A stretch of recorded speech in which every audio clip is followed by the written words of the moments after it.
Well, for more insights into the growing security crisis in Ondo State, we're joined by Barrister Odusola Ilaje, a lawyer and resident of the region.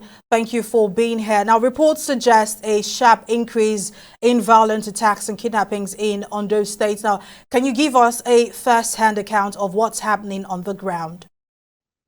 It actually happened, and almost become an everyday thing. That's almost about I think around February when the whole thing started. Though it has been like that for even during um, the regime of the last government, Akeredolu. I think that was why Amotekun was formed. And when Amotekun was formed, at least it curtailed the activities of the herdsmen, which we believe are majorly involved or behind the kidnapping incidents that we witnessed. So after the creation of Amotekun, the whole thing stopped for a long time. But resumed something around January, February this year, and it actually happened, and some people were kidnapped. It almost become an everyday thing. So that is the truth. It happened, and it also led to protests among the people living in those areas of Akure where the thing was occurring almost on an everyday basis. Now, in August 2024, protests were held by women in Ondo State, pleading with the government to take action. Now, despite their efforts, the violence seems to be escalated.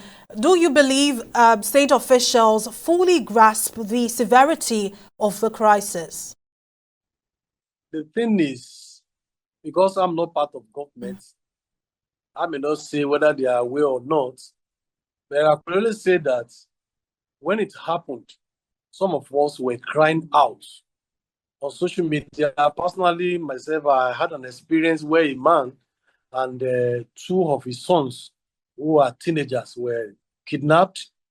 I remember people started calling me because even it happened almost immediately after the incident of this Afenifere national youth leader, Eniola Jajuni, was kidnapped and released. And because of my involvement in ensuring that the guy was released by trying to raise money from people. People felt that I should be the next person to be called when such occasion arises. And so I got this call for somebody saying that a man, his father, and two sons were kidnapped. I tried my best to confirm, and I confirmed that it was real, that they were actually kidnapped. So I raised the issue on Facebook. So if you want, even if I want to say that government is not aware, I may not be totally correct. And if I say the government is also aware, I may not be totally correct. But the fact remains that the whole thing was on social media. Everybody was crying on social media. 10 people were kidnapped almost virtually the same day who were surveyors. And the news was all over the town. So will I say the government is not aware of such a situation? So I may not want to speak for the government, but the thing was it's not a private thing, it was in the public domain. Everybody, people were crying. Some girls were kidnapped for days and they were with the kidnappers. I can't say precisely that whether the government will say they are not aware of such thing for those information, because it's not a secret information. It was information that's everywhere in the state that 10 of yours were kidnapped. Virtually around that time, specifically around that time, was when another person was reported being kidnapped by the same kidnapper. His a father who went to farm with his two sons were also kidnapped. And ransom was collected from them. They collected about $5 million from them. So this is not a secret thing. It was a thing in the public domain, and it was being posted on Facebook by virtually everybody. So I may not say the government is not aware. All right. Security forces are meant to protect citizens, but with all of these ongoing attacks, do you think there are enough personnel on the ground, or is their presence, proving ineffective? Well, we all know it's a matter of general knowledge that the security system in Nigeria is so poor, very, very poor. Like somebody like me, I live in Otiokpa, and to drive from Otiokpa to Akure, you spend like 2 hours on the road driving. And I can tell you from those 2 hours drive that you're going to undertake, you you probably will see maybe just 1 or 2 roadblocks on the road.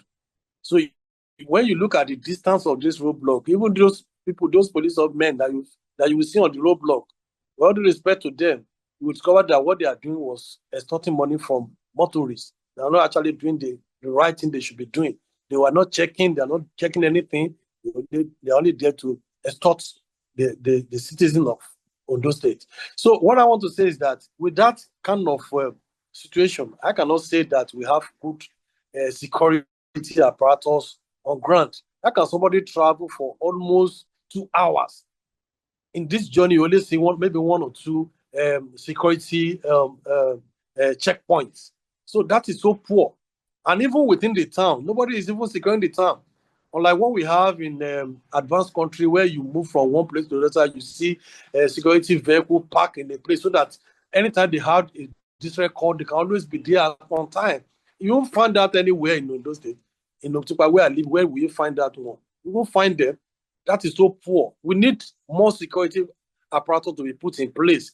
I'm thankful for them. They are really trying. I commend those guys. They are really trying, even when they don't have sophisticated weapon to challenge all these invaders. But they are trying their own little way. But I just believe that there's still a security lapse in those states, because even it was after the kidnap happened, and the government had to wait until those people paid ransom to be released. Then there was a clash in which, from formation, the invaders, they killed about 5 people. It was after that killing that the security apparatus woke up from their slumber and started going into the bushes to chase the invaders. And the information we got was that some of them were arrested. But I see that one as what do I call it? As there should be preventive measure. It shouldn't be when things happened and went bad that security agencies will step in. As at time those people were kidnapped, those 10 surveyors and the people that are mentioned were kidnapped, if the security agency has stepped in, it won't have resulted in the killing that we witnessed thereafter within a week or 2 after that incident. So I want to believe that we still need to tighten up our security, recruit more security apparatus, because we have shortage of security apparatus in place. And without government looking at this issue of deficiency of security apparatus, I think we still be seeing the occurrence of issues like this. Now, for years, much of Nigeria's violence has been concentrated in the north, but now Ondo in the southwest is increasingly affected. How has this shift impacted daily life, especially for farmers, traders, and, residents? Honestly, Nigerians, I don't know, I can say Nigerians are very hardworking people, and otherwise, with what we experience lately, if I'm a farmer, I won't go to farm again. No, we are talking about 5 lives, and they are farmers. The man that said was kidnapped with his 2 kids is also a farmer, and a man who went through that kind of experience, would you think the man would like to go to farm again? Or his neighbor who understood what the man went through to raise 5 million naira, a peasant farmer? So actually that thing generated a lot of fear. People were no longer trying to go to farm. Even when you want to go to Akure, when you are in Akure and you want to go to that particular area around airport where that incident was reoccurring, you have to be very, very vigilant. Nigerian, you can't sit in a place in Nigeria and expect yourself to feed yourself. So you still have to just keep on working, no matter what. So I think that is the determination of Nigeria. Otherwise, if it happens in some other places, people will vacate that particular area. But Nigeria being what they are, being the hardworking people they are, they still keep on facing their normal business as if nothing happened. But as for farmers, I think that thing is still a kind of fear in them. And the little one we know about them, they said that we can't even go to our farm for now. But I think the Ondo State government was able to step into the matter. Thereafter, a protest was staged by people. And with that, I think the whole thing has been put under control for I can say for now. So I think farmer can. I don't know the security apparatus put in place to safeguard the farmer, because I never interfered with the farmer to know whether the government has put in some security apparatus to safeguard them while they are working their farms. But I know that the Amatekun, who I want to say has almost slept over their responsibility, they woke up when after that protest, and I believe that they are now on their feet as they used to be. All right, Barrister Odusola Ilaje, we appreciate your time and insights. Thank you so much for joining us.